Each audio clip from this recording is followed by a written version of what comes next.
Hi everyone, welcome to a short video here. I'm going to be discussing my initial thoughts, first viewing of this big film, Once Upon a Time in Hollywood, the latest Tarantino. As we know, I only just got to see this yesterday, just got around to it, and yes, basically an all-day event. I had to travel really far to see this. I actually just missed out on a 35mm showing, which really annoyed me, but I didn't want to let that get in the way. I knew it's going to be a terrible screening, actually, in terms of just how dull the picture was, and yeah, that ticked the box. But yeah, it was comfy seats and stuff. So, but it's a shame about the cinemas these days. There was respectful people. There was no talking really, but the screens are just so dull. But yes, this film, and as we know, I am an obsessed Tarantino fan. He's one of my top 10 directors. Love his film so much. Death Proof, I really like. I don't love, but the rest of them, to me, I've given them full marks, all of them, at least.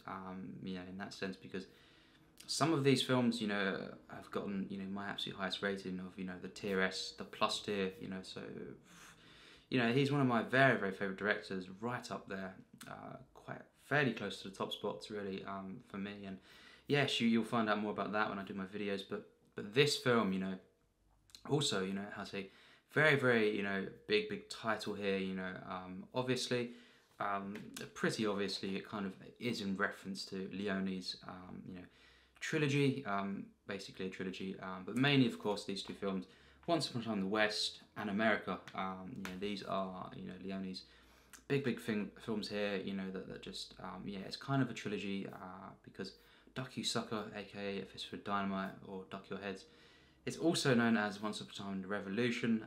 So yeah, it's basically more or less this, mainly that he's obviously, giving tribute to in the title. That's pretty obvious there. So that title, it really does naturally, and a fan of these films, especially, both my top 40, kind of. There's expectations, as well as, it's been claimed this film to be a real culmination of everything, and a love letter to from Tarantino to Hollywood just in general, and it just big expectations, kind of here, and I was desperate to see this film. I have to admit, I was more hyped for this than The Irishman. That film's getting more and more hyped for me every single time. Every day really, I cannot wait for that film. But yes, this film was actually my most hyped because I'd never really been disappointed with a Tarantino, because Death Proof didn't disappoint. It was better than I thought. Everyone says it's crap, kind of thing, and I actually really liked it for what it was. But yeah, this film, I went in and I watched it, and this is just an honest, quick little video in comparison to my probably 40-50 minute eventual review of this film. But yes, it's an interesting film, and it's very divisive, this film, and a lot of people are loving it, yes, but there's quite a few that are really not liking this film, and saying it's just, it's not the usual Tarantino fare, and if you look at the IMDb, for example, most of his films are, 8.2, Kill Bill, very divisive films, it seems, an 8 and an 8.1 kind of thing, I believe, but Reservoir Dogs, all these ones 8.3, 8.4s, Pulp Fiction, of course, as we know, but yes, this film is at the moment an 8, and it will obviously lower, so that's maybe an indication there.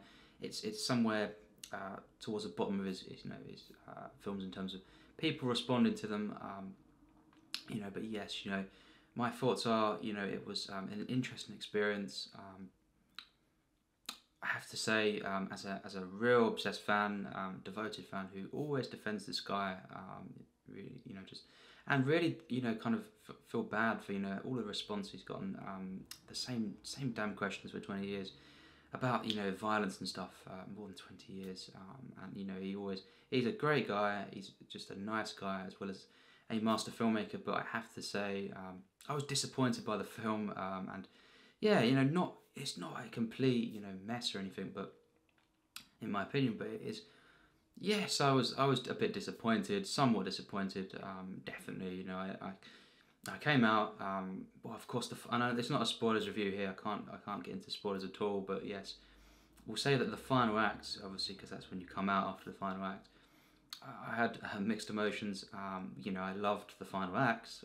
You know, but you know, I think I loved most of the second half of the film. You know, it's hard to tell because I didn't, you know, I wasn't aware really of the time and stuff. But you know, it's 160 minutes this film, so to me that's not long. That's just, you know, a decent length.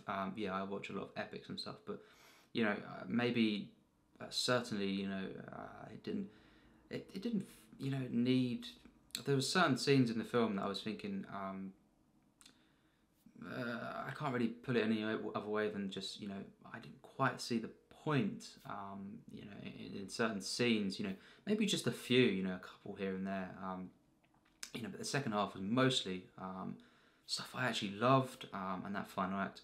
Although there's things I had, you know, slight issues throughout, you know, and that final act was, you know, after I saw this, I thought I expected a lot more from that final act in terms of just the scale maybe and stuff, and the way it ended just after that final, you know, big sequence. We won't say much, you know, and it's got that couple of minutes afterwards, and then, you know, that thing where it leads, it goes that way. You know, it does that, with this, you know, in that sense of, it's been marketed very interestingly. It's not, it doesn't correlate at all to what I experienced, but that doesn't matter. But you know, just that will maybe annoy some people. But yeah, it's interesting. You know, I couldn't quite grasp the overall, maybe not message, but the overall way that was going there and what that kind of meant and stuff. And yeah, it was interesting to see, you know, what he'd done with this kind of event and all this kind of, you know, this kind of scene. It's 1969, of course, so he does explore mostly really well and wonderfully, this whole Hollywood lifestyle, you know, hippies and stuff. You know, big part of the film, and I think, you know, the way he just shows the streets and the kind of, there's a lot of joy in the film at times, but then there's also a lot of grimy feeling to the film, which is really mostly effective, you know, because he's showing the undercurrent, you know, if you look, you know, closer and stuff, the gritty, you know, twisted nature at times of this, but then it's really glamorous at times as well. I love just the scenes when Cliff, of course, the stunt double played by Brad Pitt, you know, is just driving and stuff. I think he was my favourite character, just on the first viewing, you know, Cliff Booth, the stunt double to Rick Dalton, and, you know, that's Leonardo. Leonardo was great, Margot Robbie, you know, and these are the three main characters. She was great in the film, you know, it's been criticised and stuff with her. I didn't think a lot of the scenes with her needed dialogue, really, and you know, that cinema stuff there, you know, when she's going to see, you know, I'm not going to get into, but that represents a lot, you know, just as a fan of cinema. Tarantino being a fan, just that pleasure of viewing, and that whole thing, when she's going out and she's talking to that is, you know, that's great, that's a lovely way, to kind of introduce this, and she obviously plays Sharon Tate, you know, and Roman Polanski's in the film as well, he's played by someone there, and yes, you know, there's quite a lot of, you know, famous people appearing in the film, you know, basically, you know, based on real life famous people, I'm saying, but also, you know, you got Michael Madsen even in there, he shows up for like 10 seconds, Al Pacino is in like 2 scenes, wow, that got me, you know, really excited to see more of him again. He's got a comeback here, finally, after, you know, we must say, you know, I'm sorry, but Jack and Jill is not what, you know, you expect to see Al Pacino. It's The Godfather too, you know, it's well, the first, it's Heat, it's Scarface, it's Dog Day Afternoon. Not, you know, these terrible films, unfortunately, it's been in recently, but this was really great to see, and it gets me even more hyped for The Irishman, really much so. But yes, you know, a lot of people in the film, you know, and I was just kind of seeing them come and go. It was, you know, I just have to say, to sum it up, we'll wrap up, you know, I think I really liked the film overall. The first half, after about 20 minutes, 15 minutes, it was quite loose, very much so. This is a bizarre film, and it was, unfortunately, the worst thing being, you know, it was flat at times, I must say. I was definitely not compelled throughout this whole Tarantino film. I never say that, other than Death Proof, really, but yeah, no, that's more, a bit more consistent. You know, this is an interesting film. It's too loose, I think, at times. Just personally, I think there isn't, people come and go. There's different character moments and stuff, and even in the first half, there's moments that I loved. This is why I'll be giving it a very high score. But I'm still thinking whether or not it's great, this film, or not. I think, is this a great film, or is it just really, really good, with too many flaws and too much stuff that just doesn't go to the places, or really too anywhere really, to be called a great film. And I think it's an epic film here, but there's a lot going on. It's covering a lot, but whether or not really comes together, the character arcs in the film, is there enough character development for me, in the film? I think that the Brad Pitt character really fits this. He gets enough, but he's kind of wandering and stuff. I think he was a great character. The best in the film really for me, Cliff Booth. I loved Brad Pitt, in this film. He was so good. Margot Robbie, the stuff that it just goes off, maybe it doesn't really follow through, although, in the first half when she's going to the cinema and stuff, it's so good, it's so wonderful.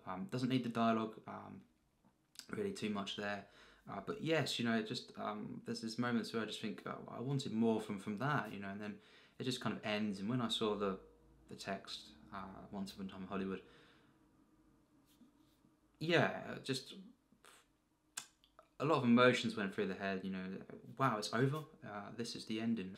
This just wasn't quite enough to be called one of his masterpieces for me. And it wasn't. It was flawed.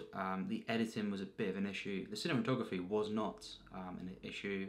And I think the way it's going, it's showing the glamour of this time and stuff, and lifestyle, but also the gritty, grimy, dirty feeling it has, undercurrent, and I'm not going to get off topic, or get into spoilers, but it does in that middle mark, which is when the film picks up massively. I love most of this afterwards.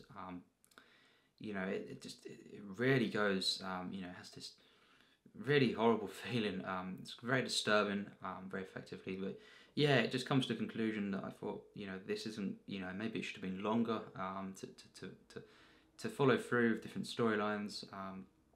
It's been said it is meant to be a loose film. I get that, but it's kind of this and it's that, and it's not quite, meshing perfectly for me at the moment in my mind.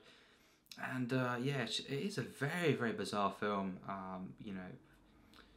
This one last thing to say. It doesn't quite feel like a Tarantino to me. Fully, I don't quite feel that. There's moments, and of course you've got the actors, that are in quite a few of his films, which just kind of gets you in this kind of Tarantino mood and stuff. But completely different mostly. Other than maybe a slight feeling of Pulp Fiction with just the way that what he's going for here with the narrative, but wow, not comparing there. And also Death Proof. I think it's closest to Death Proof in a kind of not trashy. Well, maybe I think maybe that'd be a compliment to Tarantino. Trashy film here, at times, because just with the violence, I don't feel it's like Kill Bill violence. I don't feel it's like Inglourious Bastards or anything like that. But it's more Death Proof, and it's maybe.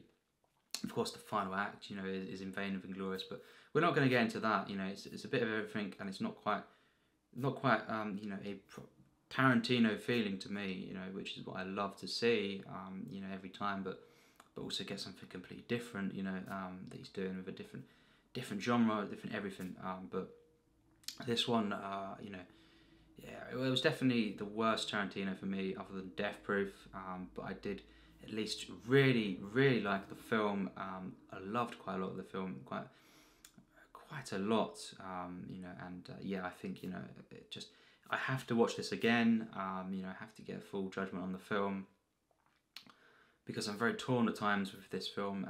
It's a very difficult film, but I found a lot of joy in the film. I found it was very disturbing in very effective ways, and I loved most of the second half to this film. I was just, but then, it didn't quite follow through. It's a very, very interesting film. Problematic, I think. But yeah, that's my honest opinion. Much respect for this guy. And he's doing things that I really want to see. He's always doing things that just don't happen these days. But, this film in itself is just a bit problematic and underwhelming at times for me.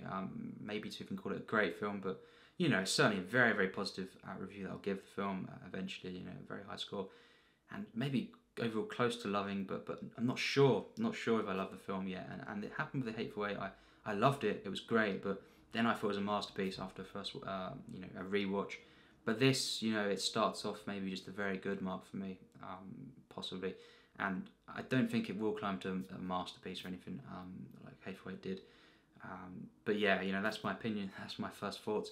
Not really gone into too much here, but it's not meant to be. It's just the first initial viewing of the film. Tarantino is one of my top 10 directors, absolutely. And this one, I was looking forward to seeing so much, and you know, delivered in some aspects.